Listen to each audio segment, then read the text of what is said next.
Great Wall is here.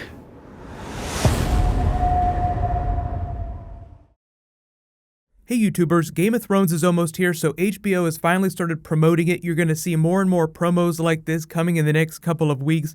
But a lot of you have requested a video about ice dragons. Do they exist? So I'm going to explain what the books say about them, as well as how it's possible for the TV show to do them. There are a lot of theories. I changed the audio just a little bit, so let me know if you think the audio for this video is a little bit better than the previous videos that I've been posting the last couple of days. So, a lot of you have been asking about an ice dragon in Game of Thrones. It's been mentioned a couple times. George R. R. Martin even wrote a short book that's sort of non-canonical to A Song of Ice and Fire called The Ice Dragon. But then later it shows up during Old Nan's tales. Those always have elements of truth to them. And then surprise, surprise, when World of Ice and Fire came out, they actually spoke of ice dragons in a more literal context, like, oh, this is probably a way to explain all this crazy phenomenon that's going way up in the Shivering Sea. There is a new round of the Game of Thrones giveaway. Because we're getting so close to the season coming out, I'm going to start making it for HBO Now subscription, so you can just watch the show on demand. All you have to do to enter is be a subscriber, leave a comment on this video. So this appears in a chapter that's just about the geography of the East. They're talking about the Shivering Sea, which is this area north of Essos, which nobody has done a good job of mapping. They speak of as most sailors are afraid to go beyond the Thousand Isles. Most of the legends arise from sailors trying to find really quick passages through the north so that they can go to the other side of the world down to the Summer Sea. It's just another way to take advantage of trade, make that much more money, but nobody has been successful so far.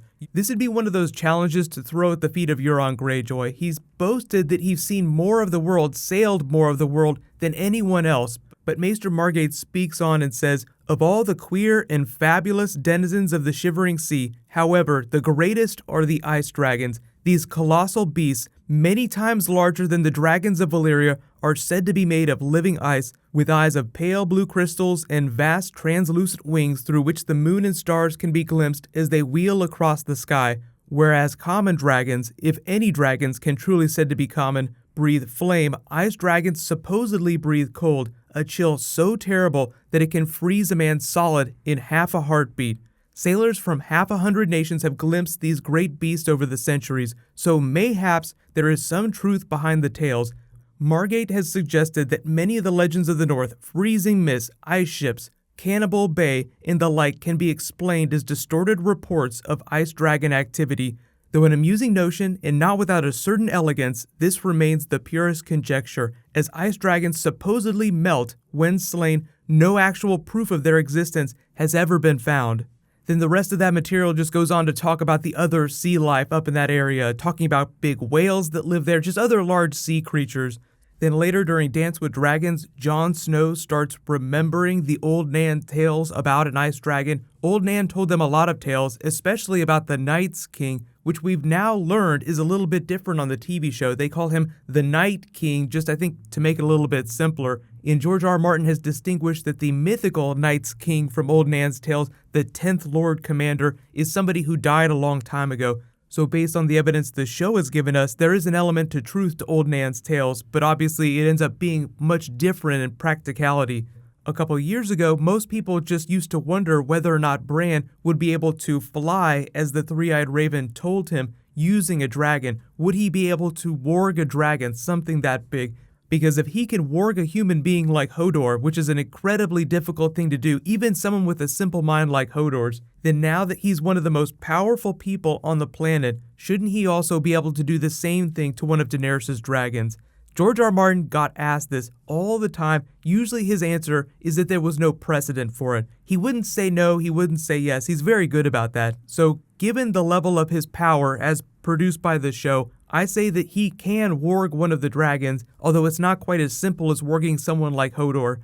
So the newest theory now is that the Night King will actually ride an ice dragon after one of Daenerys' dragons falls in battle. There's a lot of hoops that you have to jump through to get there. First, why would Daenerys have dragons in the frozen north this soon? Maybe that's something that's more likely during Season 8 when they are full-on war for the Dawn and they've stopped their petty wars down in the south.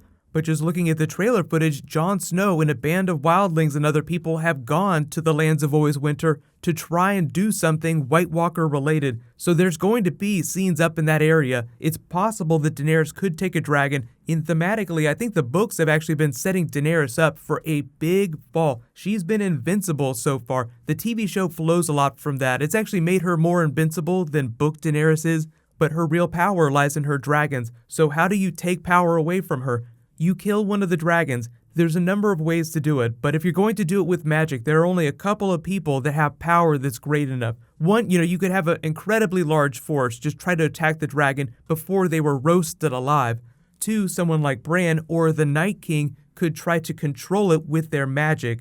There were magical horns that the Valyrians made to control dragons. Euron Greyjoy has one in the books. We haven't seen it on the TV show yet, but there's also the Horn of Always Winter that's said to be able to bring down the wall, which also sounds like it has roots in Valyria. So being that it looks like Jon Snow is trapped in the frozen north, there are plenty of opportunities for Daenerys to come try and rescue him, for a dragon to be lost in the attempt, and if Bran is powerful enough to warg a dragon, then the Night King is certainly powerful enough to raise one like he would any other white. The books speak of giant ice spiders from the last long night, as well as giant bears that have been turned into whites. So there are very large animals in the past that have been raised as whites by the White Walkers and the Night King.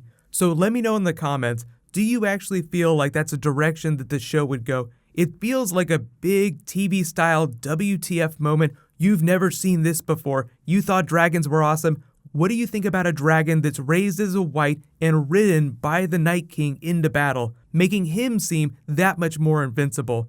Thematically, it makes a lot of sense, because what happens if Jon Snow and Daenerys make an alliance and they're able to also quell what's going on down in the south with Cersei? They would be almost unstoppable with 3 dragons, so what threat could be big enough to challenge them? Even the growing army of the dead, which is massive, could be mowed down by 3 dragons just lighting them up. We haven't seen a real genuine aerial dragon battle since the Dance of the Dragons, which was almost 170 years before the events that are happening on the show right now. So there are just a lot of practical and thematic reasons why it's possible for a dragon to be raised as a white, and why that would be an important challenge for Daenerys and Jon Snow's alliance going into Season 8. So let me know in the comments, do you actually think that we're going to see a dragon raised as a white before the show goes off the air? Either the end of Season 7 or during Season 8 sometime. It just feels like an inevitability, something that would be so cool to pay off, even if it's not exactly what George R. R. Martin had in mind. But I feel like all the work that he's done with the Song of Ice and Fire, teasing the idea of ice dragons as well as teasing the idea of White Walker ice spiders, that there's all manner of crazy creatures that we just have not seen in present day. Because remember, nobody thought the dragons would come back when the show first started during Book 1. They talk about the last dragons dying out long ago, but then surprise, dragons are born again, and you start seeing more and more magical phenomena getting crazier and crazier. Shadow babies, Jon Snow coming back from the dead. So it just keeps escalating, and I can't wait to see what they do with it on the TV show this season.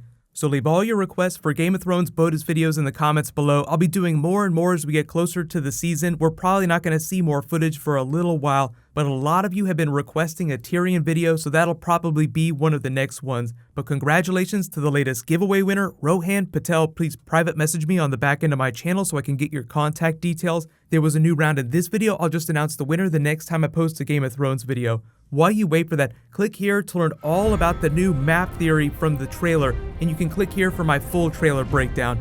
Thank you so much for watching. Let's high five. I'll see you guys tonight.